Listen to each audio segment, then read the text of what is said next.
సంగారెడ్డిలో రెడ్డి మున్సిపల్ కౌన్సిలర్లను JAC working president Vishnuvardhan Reddy ఆధ్వర్యంలో ఘనంగా సన్మానించారు. సంగారెడ్డి పోతిరెడ్డిపల్లిలోని జేఆర్ఆర్ ఫంక్షన్ హాలులో జిల్లాలో నూతనంగా ఎన్నికైన మున్సిపల్ కౌన్సిలర్లను జిల్లా Reddy JAC working president K Vishnuvardhan Reddy ఆధ్వర్యంలో ఘనంగా సన్మానించి శుభాకాంక్షలు తెలియజేశారు.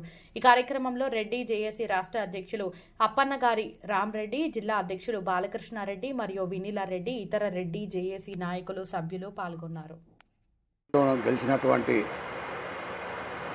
మున్సిపాలిటీ కౌన్సిలర్లు అందరికీ సన్మాన కార్యక్రమాన్ని జిల్లా అధ్యక్షులు విష్ణువర్ధన్ రెడ్డి గారు, మహిళా అధ్యక్షురాలు వెన్నెల గారు వారి ఆధ్వర్యంలో ఇలా సన్మాన కార్యక్రమం చేసి వాళ్లకు పరిపాలనా దక్షత, ప్రజలతో ఎట్లా మెదులుకోవాలి, ఏరియాలో అభివృద్ధి కార్యక్రమాల్లో ఎట్లా పాల్గొనాలి అనే దాని మీద సూచనలు ఇవ్వడం జరిగింది రాష్ట్ర రెడ్డి జేఏసీ తరఫున. దాంట్లో ముఖ్యంగా మనం చెప్పేది ఏంటంటే, రాష్ట్రం లోపల రెడ్డి కులస్తులందరూ ఉన్నవాళ్ళే అనేది కొందరి భావన. ఇలా ముఖ్యమంత్రులైనా, మంత్రులైనా, ఎంపీలైనా పేద ప్రజల పేద రెడ్లకు జరుగుతున్నటువంటి ఉరగబెడుతుంది ఏమీ లేదు. ఒక్క ప్రభుత్వ పొలం కూడా ఇప్పటిదాకా అందివ్వలేని రాష్ట్రం ఏదైనా ఉందంటే మన తెలంగాణ ప్రాంతం. గత ప్రభుత్వం ఏం చెప్పింది, రెడ్లల్లో చాలామంది పేదవాళ్ళు ఉన్నారు, వాళ్ళని కూడా ఆదుకుంటాం, రెడ్డి సంక్షేమ కార్యక్రమాలు, రెడ్డి కార్పొరేషన్ ఏర్పాటు చేస్తామని 2018లో వాళ్ళు మేనిఫెస్టోలో పెట్టి ఎలక్షన్లో పోవడం జరిగింది. ఉక్కుమ్మడిగా పేద రెడ్లందరూ, మరి గ్రామీణ ప్రాంతంలో ఉన్నటువంటి పేదరెడ్లందరూ వాళ్ళకు ఓట్లు వేసి అందరినీ గెలిపించడం జరిగింది. దాని తర్వాత వాళ్ళు విస్మరించారు. రెడ్డి కార్పొరేషన్ ఇస్తామని చెప్పి వాళ్ళు విస్మరిస్తే 10 సార్లు బహిరంగ సభలు, పాదయాత్రలు, ధర్నాలు, దీక్షలు, మరి అనేక రకాల కార్యక్రమాలు, మెమరాండాల ద్వారా కూడా ప్రభుత్వాన్ని తెలియజేయడం జరిగింది. గత ప్రభుత్వ పాలనలో 3 బై ఎలక్షన్లు వచ్చినాయి. దుబాక, హుజురాబాద్, అదేవిధంగా మునుగోడు ప్రాంతం. మేము ఎప్పుడు కానీ బై ఎలక్షన్లు రాగానే వాళ్ళని అడిగితే వాళ్ళు ఒక స్టేట్మెంట్ ఇస్తుండే, ఇప్పటి నుండి మా దగ్గర రావాల్సిన పని లేదు, మీరు టీవీ స్క్రీన్లలో ఇంట్లోనే కూర్చొని చూడండి, ఖచ్చితంగా రెడ్డి కార్పొరేషన్ ఇస్తామని చెప్పి మమ్మల్ని మభ్యపెట్టారు. అయినా ఎలక్షన్ల దగ్గరకు వస్తున్న తరుణంలో 2022లో ఇదే ప్రాంతంలో మెదక్ జిల్లా కలెక్టర్ ఆఫీస్ను ప్రారంభానికి కేసీఆర్ వస్తున్నాడు. మేము ఇక్కడ పెద్ద ఎత్తున సమావేశమై ఇదే సంగారెడ్డి చౌరస్తాలో కేసీఆర్ గారి దిష్టి బొమ్మను తగలబెట్టి కూడా నిరసన వ్యక్తం చేయడం జరిగింది. మాకు ఇచ్చిన మాట, నువ్వు పెట్టిన మేనిఫెస్టోలో పెట్టిన మాట ఏమైంది అని. అయినా పట్టించుకోలే. కానీ రాష్ట్రం లోపల ఇదే సంగారెడ్డి ప్రాంతంలో దిష్టి బొమ్మను తగలబెట్టి నిరసన వ్యక్తం చేసినటువంటి మా యొక్క వాదం రాష్ట్రం మొత్తంలో పాకింది. దాంతో జిల్లాలో అన్ని 33 జిల్లాల్లో ఉన్నటువంటి గ్రామీణ ప్రాంతం లోపల మనం పేదలను పట్టించుకునే నాదుడు కాదు ఈయనను. మన దగ్గర ఉన్న ఆయుధం ఒకటే, నాగన్లకు ఉన్నటువంటి కర్రు కాల్చి వాతలు పెడితే కానీ చెప్పినట్టు వినడని చెప్పి గ్రామీణ ప్రాంతం లోపల అందరు కర్రులు కాల్చి వాతలు పెట్టినటువంటి పరిస్థితి మీరు అందరు చూశారు. అదే 2023 ఎలక్షన్ లోపల ఇప్పుడున్న ప్రభుత్వం కూడా మేనిఫెస్టోలో రెడ్ల కార్పొరేషన్ ఖచ్చితంగా ఏర్పాటు చేస్తాం అని చెప్పిన మాట వాస్తవం. దాని తర్వాత మేము ఇప్పటికి కూడా ఈ ప్రభుత్వము మాకు అమలు చేస్తుందని చెప్పి ఆశాభావాన్ని అయితే వ్యక్తం చేస్తున్నాం. లేదు కాని పక్షంలో గత ప్రభుత్వానికి పెట్టినటువంటి గతి మీరు తీసుకోకండి. మేము సూచిస్తున్నాం. రాష్ట్ర నాయకత్వం, రెడ్డి జేఏసీ రాష్ట్ర నాయకత్వం ఎక్కడ పోయినా మేము అడుగుతుంది ఒకటే, మీ ఇంట్లోకెళ్ళి ఇవ్వకమంటున్నాం, లేకుంటే మేము మా దాంట్లో ఉన్నటువంటి ధనికులకు ఇవ్వకమంటున్నాం. పేదలను గుర్తించి అట్టడుగున్న వాళ్ళను గుడిసెలలో ఇలా సిటీ సరౌండింగ్లో ఉన్నటువంటి ఏ పట్టణ ప్రాంతమైనా పార పని, పాచి పని, డ్రైవింగ్ పని, మరి అనేక రకాలైనటువంటి పనులు చేసుకొని కులం పేరు చెప్పుకోకుండా రామరెడ్డి ఉంటే రామయ్యాన్ని, మల్లారెడ్డి ఉంటే మల్లయ్యాన్ని అని చెప్పుకొని బతుకున్నటువంటి వాళ్ళను గుర్తించండి. వాళ్ళ కోసము మరి ప్రభుత్వ ఫలాలు, రాజ్యాంగ ఫలాలను అందించాలి. వాళ్ళు భారతీయులే. మనం కాకపోతే పక్క రాష్ట్ర పౌరులు బాదుకుంటారా, వాళ్ళు పక్క దేశం వాళ్ళు ఆదుకుంటారా? మీరు ఒకసారి గుర్తించండి. మీరు మేనిఫెస్టోలో పెట్టారు, మీరు మాట ఇచ్చారు, మీరు మాట తప్పకండి అని మేము ఈ సభాముఖంగా వేడుకుంటా ఉన్నాం. తర్వాత ఇంకొక విషయం, కొందరు కులాల మధ్య చిచ్చులు పెట్టి గ్రామీణ ప్రాంతంలో అన్న తమ్ముడు బావ కాకా అని చెప్పుకుంటున్నటువంటి అన్ని కులాల వాళ్ళలో ఉన్నటువంటి దాంట్లో చిచ్చులు పెట్టి ఇలా ఆగమాగం చేస్తున్నటువంటి పరిస్థితులు కనబడతా ఉన్నాయి. మేము రెడ్డి కులస్తులం ఒకటే అడుగుతున్నాం. మేము ఏ విధంగా మా హక్కుల కోసమే పోరాడుతున్నాం, కానీ మీ హక్కుల గురించి మేము ఎక్కడ కూడా అడుగుతున్నటువంటి పరిస్థితులు కావు. మీరు బీసీ ఎస్సీ ఎస్టీ బడుగు బలహీన వర్గాలకు కూడా జరుగుతున్నటువంటి అన్యాయం జరుగుతూ ఉంది. దాన్ని ప్రశ్నించండి.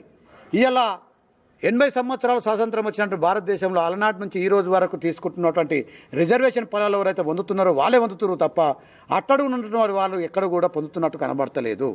దాని మీద ఉద్యమం తీసుకురండి.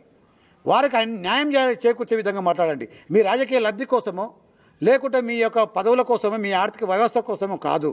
మీ దయచేసి నేను కోరుతా ఉన్నాను, మీరు ప్రజాప్రతినిధులు, అన్ని కులాల వాళ్ళు ప్రజాప్రతినిధులు ఉన్నారు. మీరు ప్రమాణ స్వీకారం చేసిన రోజు అందరూ ప్రమాణం చేశారు, భారతదేశ సార్వభౌమాధికారాన్ని మేము కాపాడుతాం, అన్ని కులాలను హక్కులు చేసుకుంటాం, నిజంగా కూడా బడుగు బలహీన వర్గాలను మేము వాళ్ళ యొక్క అభివృద్ధిని ఆకాంక్షిస్తామని చెప్పి మీరు ప్రమాణం చేసినటువంటి పరిస్థితి మీది. అటువంటి వాళ్ళని గుర్తించి నిజంగా కూడా గ్రామీణ ప్రాంతంలో కానీ ఇంకెక్కడైనా కానీ ప్రభుత్వ ఫలాలు రిజర్వేషన్ ఫలాలు అందని వాళ్లకు గుర్తించి వాళ్ళకు అందిస్తే వాళ్ళు అభివృద్ధి చెందుతారు. హైదరాబాద్ చుట్టుపక్కల సుమారు 250-300 కన్వెన్షన్లు ఉన్నాయి, ఫంక్షన్ హాల్ ఉన్నాయి. ఆ ఫంక్షన్ హాల్లో అన్ని కులాల వాళ్ళు ఫంక్షన్లు చేసుకుంటారు, లక్షల రూపాయలు కోట్ల రూపాయలు ఖర్చు పెడతారు. ఇవాళ రెడ్డి కులాస్తులు వాళ్ళు ఇంటి మేము కూడా 4 గుంజలు వాచుకొని కూడా పెళ్లి చేసే పరిస్థితి లేనటువంటి కుటుంబాలు ఎన్నో ఉన్నాయి. గుర్తించండి, వాళ్ళ పేదలను గుర్తించండి. వాళ్ళు భారతీయులు గారా, లేక మనకు వాళ్ళు అవసరం లేదా, వాళ్ళు మనకు ఓట్లు వేస్తలేరా? కాబట్టి దయచేసి కులాల మధ్య స్విచ్ పెట్టకండి. అక్క బావ మామ కాక అనుకున్నటువంటి వాళ్ళ లోపల స్విచ్లు పెట్టి వాళ్ళని ఆగం చేయకండి మీ అవసరాల కోసం.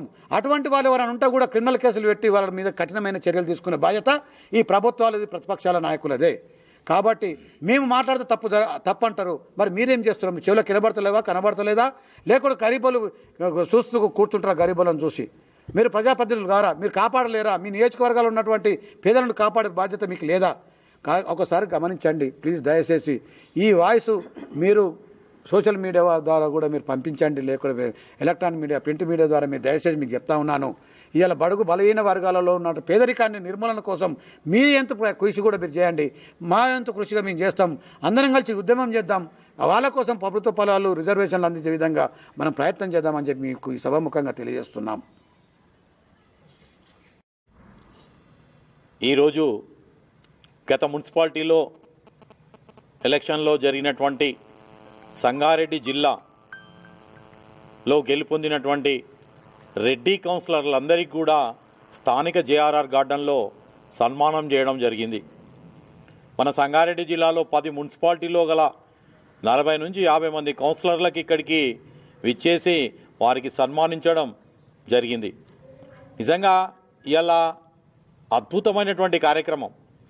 ఇలా ఎన్నో చేస్తూ ఉంది జేఏసీ, రెడ్డి జేఏసీ. అసలు రెడ్డి జేఏసీ ఇంతకుముందు మా అధ్యక్షుడు గారు అన్నట్టు ఇది ఎవరి మా లబ్ధి కోసం కాదు. మా లోపల ఇలా రెడ్డిల లోపల ఉన్నటువంటి నిరుపేదల కోసమే మా యొక్క ఈ పోరాటం. చాలామంది గమనించాలి. ఇలా చాలామంది అంటున్నారు, అయ్యా ఈ అగ్రవర్గాలకు కూడా ఈ కుల సంఘాలు ఏంటి, వాళ్ళు ఎప్పుడు చూసినా వాళ్ళే రాజులు, వాళ్ళే పరిపాలనాధ్యక్షులు అంటున్నారు.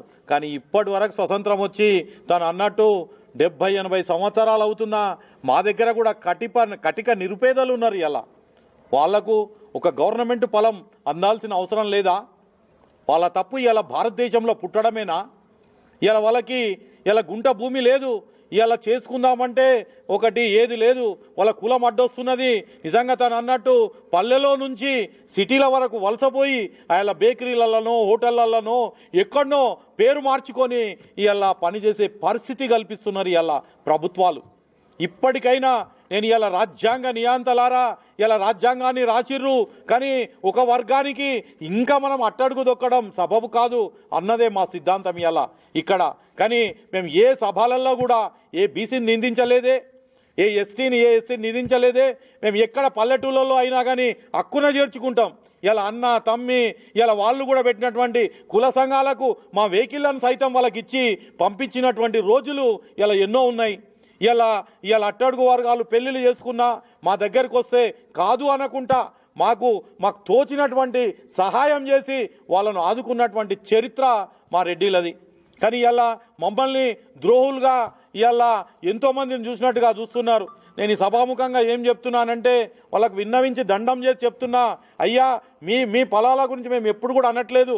మా కులంలో ఉన్నటువంటి పేదల విద్యార్థులు ఇలా పేదల గురించే మాట్లాడుతున్నాం తప్ప మీ గురించి ఎక్కడ లేదు. మనమంతా భారతీయులం.